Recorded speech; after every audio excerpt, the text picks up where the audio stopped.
విప్లవవాద విద్యార్థుల ఉద్యమ స్థాపకుడు విద్యార్థి నాయకుడు జార్జ్ రెడ్డి స్ఫూర్తితో విద్యారంగ సమస్యల పరిష్కారానికి పోరాటాలు నిర్వహిస్తామని పీడీఎస్ రాష్ట్ర అధ్యక్షులు ఎస్వి శ్రీకాంత్ అన్నారు.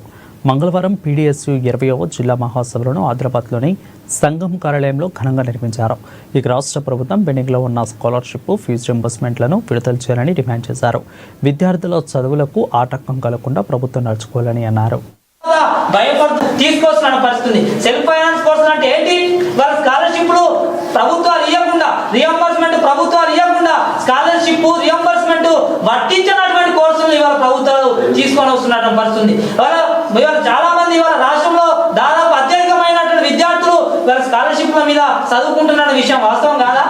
రియంబర్స్మెంట్ పథకం మీద చదువుకుంటున్న విషయం వాస్తవం కాదా? మన ప్రభుత్వాలు ఇవాళ పథకాల మీద ఆధారపడి చదువుకునేటువంటి విద్యార్థులకు దూరం చేసేటువంటి విధంగా సెల్ఫ్ ఫైనాన్స్ కోర్సులను తీసుకొస్తా ఉన్నది. వేలాది ఫీజులను ఆ కోర్సులకు నిర్ణయించి ఇవాళ చదివించుకునేటువంటి అవకాశం ఉంది. అంటే ఇవాళ ప్రభుత్వాలు స్కాలర్షిప్లు ఇవ్వట్లేదు, రియంబర్స్మెంట్ ఇవ్వట్లేదు. భారత రాజ్యాంగం ఈ దేశంలో పుట్టినటువంటి విద్యార్థులందరూ కూడా ఉచితంగా, నాణ్యంగా విద్యను ఇవ్వాలని చెప్పేసి భారత రాజ్యాంగం చెప్తే వాళ్ళ విద్యను ఇచ్చేటువంటి కర్తవ్యం, విద్యను ఇచ్చేటువంటి బాధ్యత నుంచి వాళ్ళ ప్రభుత్వాలు వైదొలుగుతున్నటువంటి ఒక పరిస్థితిని కూడా మన విద్యార్థి సంఘంగా మనం అర్థం చేసుకోవాల్సినటువంటి అవసరం ఉంది. అంటే గత 50 సంవత్సరాలుగా పీడీఎస్ ఈ దేశంలో ఉన్నటువంటి పీడిత విద్యార్థుల పక్షాన, ఎస్సీ, ఎస్టీ, బీసీ, మైనార్టీ వర్గాల విద్యార్థుల పక్షాన నిరంతరం పోరాటాలు చేస్తుంది.